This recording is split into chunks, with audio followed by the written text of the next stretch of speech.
എത്ര ഭാര്യമാരുണ്ടോ തനിക്ക്? Columbus America കണ്ടുപിടിച്ചതുപോലെയല്ലേ KSRTC ഡ്രൈവറോടുള്ള പെരുമാറ്റം?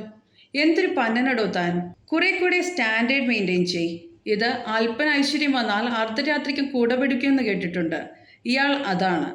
ഗണേഷ് കുമാറിനെ വലിച്ചീറി വീണ്ടും വെള്ളാപ്പള്ളി പറഞ്ഞത് ഇങ്ങനെ: മുമ്പിലേ 2 കുപ്പി വെള്ളം അവനെ കുടിക്കാൻ പറ്റുന്നത്. ഈ ചൂടല്ലേടോ, അത് എടുത്ത് കണ്ടുപിടിച്ചിട്ടുണ്ട്. 2 കൊളംബസ് അമേരിക്ക കണ്ടുപിടിച്ച അതേ ഗമയിൽ. എന്തൊരു പന്നനടോ! കുറേ കൂടെ സ്റ്റാൻഡേർഡ് മെയിൻറ്റെയിൻ ചെയ്യും. അല്പം അർത്ഥം കിട്ടി അർദ്ധരാത്രിക്ക് കുട പിടിക്കുന്നത് ഞാൻ കേട്ടിട്ടുണ്ട്. ഇയാളതാ മാത്രമല്ല, ഭാര്യയുടെ തല്ലുകൊണ്ട് പാട് നിങ്ങളെല്ലാം കാണിച്ചതല്ലേ. പിന്നെ എത്ര ഭാര്യയുണ്ടോ ഇയാൾക്ക്? ഈ മന്ത്രിസഭ MLA സ്ഥാനം ആ ഉമ്മൻചാണ്ടിക്കിട്ട് പണി വെച്ചതിൻ്റെ കൂലിയല്ലേ? അല്ലെന്നാ പറ.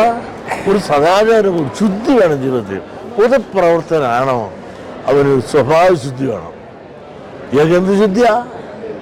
ഒരു ശുദ്ധിയില്ല.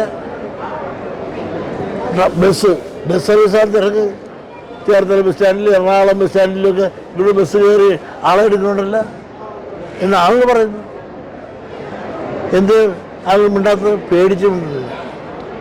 ഇപ്പോഴും ഇവരൊക്കെ ഏതാണ്ട് തമ്പ്രാനാണെന്ന് പറഞ്ഞ് നടക്കുക. പണ്ട് ആന കയറി എന്ന് വിചാരിച്ച് തപ്പിയാൽ ചന്തി തഴമ്പ് കാണില്ലെന്ന് പറഞ്ഞാൽ ഇത് ഞാൻ എതിർക്കുന്നത് കാര്യമില്ല. കാരണം ഈ കൂട്ടുബന്ധം ഇടതുപക്ഷത്തിൽ കൂടെ നിൽക്കുന്നത് ജയിക്കുമല്ല, ഏത് കോരനോട് നിന്നാൽ ജയിക്കുമല്ല. ഞാൻ എതിർത്തു എന്നുള്ളതുകൊണ്ട് ഞാൻ എതിർത്തത് ശരിയോ തെറ്റോ നിങ്ങൾ പറ. ഞാൻ പറയട്ടെ, ഇയാൾ സീറ്റ് മേടിച്ചതും ജയിച്ചതും മന്ത്രിയായതിൻ്റെയും എങ്ങനെയാണെന്ന് എല്ലാവർക്കും അറിയാം. ജയിക്കുക തോക്കുക എന്നുള്ളതല്ല, അയാൾ ചെയ്തത് ശരിയോ തെറ്റോ അത് വേണം. പുലൻദേവി MP ആയ നാടാണ് ഇവിടെ, ഇല്ലേ? പിന്നെ അതുകൊണ്ട് വല്ല കാര്യമുണ്ടോ? പറയാനാണെങ്കിൽ എനിക്ക് പറയാനറിയോട് താൻ ഏതൊന്നും പറഞ്ഞാൽ.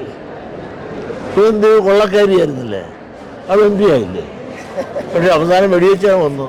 ഇവിടെ അതുപോലുള്ള സാധനങ്ങൾ പുലൻദേവി ഉണ്ടെന്ന് ഇപ്പോൾ മനസ്സിലായില്ലേ? മറ്റൊരു വാർത്തയുമായി വീണ്ടും കാണാം. കൂടുതൽ വാർത്തകൾ അറിയാൻ പേജ് ഫോളോ ചെയ്യുക. ഘടകകക്ഷിയാണെന്ന് പറഞ്ഞ് തുണി തല കെട്ടി നടക്കാൻ ഞാൻ സമ്മതിക്കുക?